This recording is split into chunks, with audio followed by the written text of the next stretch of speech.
INPT যে দলটি ছিল, আপনারা সবাই এখানে অবগত রয়েছেন। আমরা আইএনপিটি দলের থেকে আমাদের যে ফরমার এমএলএ ছিল এখানে, আমাদের অনেক বড় মাপের লিডার শ্রী শ্যামাচরণ ত্রিপুরা, উনি এখানে অনেকবার এমএলএ জিতে গিয়েছেন, আপনারা জিতিয়েছেন সবাই। এই আইএনপিটি দলও একটা জনজাতি ভিত্তিক দল ছিল। তাহলে আইএনপিটি দলে কি আমাদের মাইনরিটি সম্প্রদায়ের লোক ছিল না? হ্যাঁ, মাইনরিটি সমাজের লোক ছিল, এখানে বাঙালি সম্প্রদায়ের লোক ছিল, বুদ্ধিস্ট সম্প্রদায়ের লোক ছিল, সমগ্র সম্প্রদায়ের লোক ছিল। কি কারণটা ছিল ডেভেলপমেন্ট। জনগণ কি কারণে একটা পার্টিকে ভোট দেয়, কি কারণে একটা পার্টিকে ভরসা করে? জনগণ চায় দুইটা জিনিস। যে কোনো দল থেকে আমরা যে সাধারণ পাবলিক, আমরা সাধারণ যারা ওয়ার্কার, আমরা কি চাই? দুইটা জিনিস চাই। একটা চাই ডেভেলপমেন্ট, আরেকটা চাই সুরক্ষা। ডেভেলপমেন্টের কথা যদি বলি, তাহলে আপনারা সবাই জানেন বিজেপি এই ৩-৪ বছরে কি ডেভেলপমেন্ট করেছে। শুধু একটাই ডেভেলপমেন্ট করেছে, তারা মিথ্যা কথা বলার যে ডেভেলপমেন্ট, উন্নতি। আগে যেভাবে তারা মিথ্যা প্রতিশ্রুতি দিতে পারত, এখন দিন দিন আরো বেশি করে তারা মিথ্যা প্রতিশ্রুতি দেওয়ার ডেভেলপমেন্ট উন্নতি করছে। তারপরে আমরা বলবো না হ্যাঁ ডেভেলপমেন্ট করছে না, আমাদেরকে খাওয়ার বন্দোবস্ত করে দিচ্ছে না, আমরা নিজে খেটে খেয়ে কাজ করে খাচ্ছি। কিন্তু আরেকটা জিনিস খুব গুরুত্বপূর্ণ, যেটা সুরক্ষা। বর্তমানে বিজেপি সরকার শুধু ত্রিপুরা রাজ্যে নয়, সমগ্র ভারতবর্ষে শুধু মাইনরিটি অংশের জনগণ নয়, সমগ্র জনগণকে সুরক্ষা দিতে ব্যর্থ। আর ত্রিপুরাতেও আপনারা সবাই সাক্ষী রয়েছেন, যে কোনো একটা পার্টিকে, বিজেপি পার্টিকে ভরসা করব। আমি সংক্ষিপ্তভাবে আপনাদেরকে মনে তুলে দিতে চাই, আপনাদেরকে মনে করিয়ে দিতে চাই। আপনারা দেখুন, ইলেকশনের পর শুধু ট্রাইবেল অংশের মানুষ নয়, যারা কংগ্রেস করেছিল, বাঙালি অংশের মানুষ, নন ট্রাইবেল সম্প্রদায়ের মানুষ, তাদেরকেও বাড়ি ছাড়া করে থাকতে হয়েছিল। তাদেরকেও অনেক দিন পর্যন্ত বাড়ি ছাড়া করে থাকতে হয়েছিল। তাদের বাড়িঘর জ্বালিয়ে দেওয়া হয়েছিল, তাদেরকে সুরক্ষা প্রদান দেওয়া হয়নি। ত্রিপুরার জনগণ কি কারণে বিজেপিকে ক্ষমতাতে এনেছিল? তারা একমাত্র এনেছিল সিপিএম এর সরকারের সময়। যেভাবে ত্রিপুরার জনগণকে কষ্ট দেওয়া হয়েছিল, ডেভেলপমেন্ট উন্নত করা হয়নি, সুরক্ষা প্রদান করা হয়নি, সেই সামান্য সুরক্ষাটুকু যাতে তারা বিজেপি সরকারের কাছ থেকে পায়, সেই ডেভেলপমেন্ট যাতে তারা বিজেপি সরকারের আমলে পায়। কিন্তু ইলেকশনের পর থেকে তারা বিজেপির যে গুন্ডা বাহিনী, তারা আক্রমণ শুরু করে বিভিন্ন জনসাধারণের উপর। শুধু তাই নয়, কিছুদিন পূর্বে আপনারা সবাই অবগত রয়েছেন, সেই বাংলাদেশের একটি ঘটনাকে কেন্দ্র করে এই মৈনামার মতো একটি জায়গা, শান্তশিষ্ট জায়গা, যেখানে আমরা চাকমা, ত্রিপুরা, মুসলিম, বাঙালি সব মিলে মিশে থাকছি অনেক বছর ধরে। একমাত্র এই বিজেপি সরকার আসার পরে সেই আমাদের যে মাইনরিটি ভাইদের যে মসজিদটি রয়েছে, ওইখানে পুলিশ প্রশাসন দিয়ে ডিউটি দেওয়া হয়েছিল। আপনারা সবাই সাক্ষী রয়েছেন, প্রমাণ রয়েছেন। আপনারা জানেন তো, অনেক রাত, অনেক দিন পর্যন্ত এই মৈনামা আমাদের মসজিদটিতে সুরক্ষা দিয়ে রাখা হয়েছিল। শুধু মৈনামাতে নয়, ত্রিপুরা রাজ্যের যতগুলি মসজিদ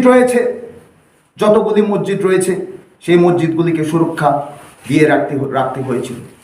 কি কারণে আমাদেরকে প্রশ্ন করতে হবে বন্ধুরা। আপনারা তো সবাই বিশ্বাস করে ভোট দিয়েছিলেন সুরক্ষা দেবে বলে, কিন্তু কোথায় গিয়েছে তাদের সেই প্রতিশ্রুতি? এই যোগদান সভায় উপস্থিত আমাদের 49 ছামুন ত্রিপুরামথার সম্মানিত ব্লক সভাপতি দিলীপ দেববর্মা মহোদয়,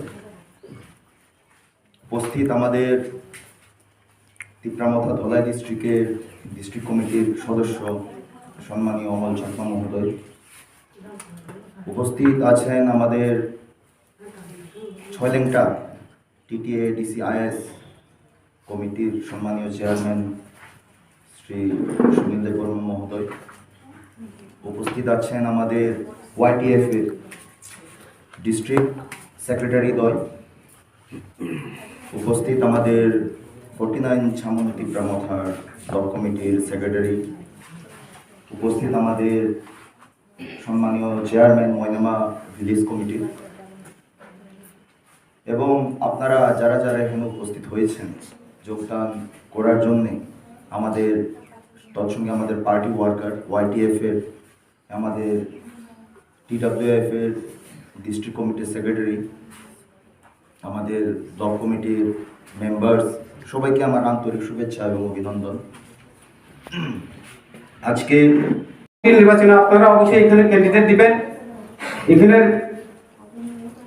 পাড়ার এই গাঁওসভার আপনাদের এখন মনোনয়ন কমিটির চেয়ারম্যান, মেম্বার এবং তিপ্রামথার কর্মী আছেন, তাদেরকে নিয়ে আপনারা পাড়ায় পাড়ায় ওয়ার্ড ভিত্তিক মিটিং করবেন।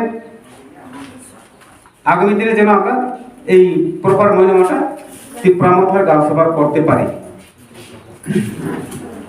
এইটুকু বলে আমি আর বেশি বলছি না। এইটুকু বলে আপনাদের সামনে সংক্ষিপ্ত বক্তব্যটি এখানে শেষ করলাম। তিপ্রামথা লংলেট, আমাদের গোবাকারা লংলেট, এখানে আপনারা যারা এসেছেন সবাই লংলেট। ধন্যবাদ। সেক্রেটারি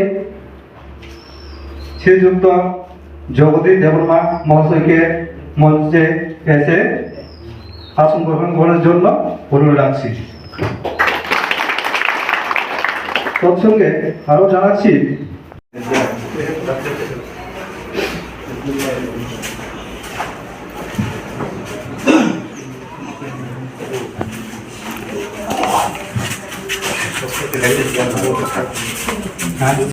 করোনা কালের সময় ত্রিপুরা থেকে অনেক লোক বাইরে বিভিন্ন খাদ্যের অভাবে আটকেছিল, আসতে পারছিল না। মহারাজা ওইখানে কোনো জাতি দেখেননি, সম্প্রদায়। আরো জানাচ্ছি ডিস্ট্রিক্ট ভাইস প্রেসিডেন্ট ওয়াইটিএফ শ্রীযুক্ত মলিন দেববর্মা মহাশয়কে সমর্থন করলাম।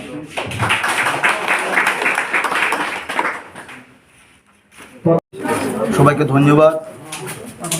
আজকে প্রপার ময়নামা ভিসির অন্তর্গত 29 পরিবারের 104 ভোটার আমাদের মাইনরিটি কমিউনিটি থেকে মহারাজার যে গ্রেটার ত্রিপুরাল্যান্ডের চিন্তাধারা, সেই চিন্তাধারা উপরে ভরসা রেখে চিন্তাধারাকে সমর্থন জানিয়ে আমাদের তিপ্রামথাতে আজকে যোগদান করলেন।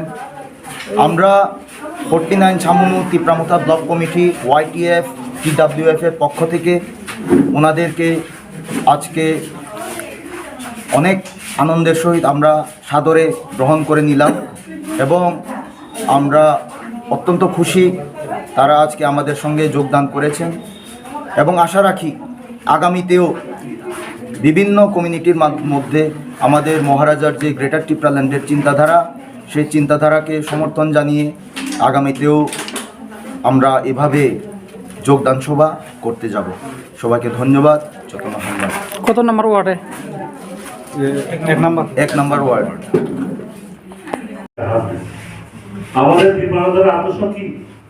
আমরা কেউ সাথে ঝগড়াঝাটি করবো না, ভালোবাসার মাধ্যমে, আলোচনার মাধ্যমে কোন এলাকা কি হয়েছে সেই সমস্ত দেখে বসে আজকে আমরা পরিচালনা করতে যাব। যার কারণে আজকে 2 বছর অতিক্রান্ত হয়ে গেছে, এই ব্রিজ কমিটির মেয়াদ শেষ, কিন্তু আমাদের ব্রিজ কমিটির নির্বাচন করার জন্য এই রাজ্য সরকার আজকে আমাদেরকে অনুমোদন দেওয়া হয়। আজকে পৌরসভা এলাকা নির্বাচনের পরে আমাদের এই ব্রিজ কমিটির নির্বাচন হবে, আর মাত্র হাতে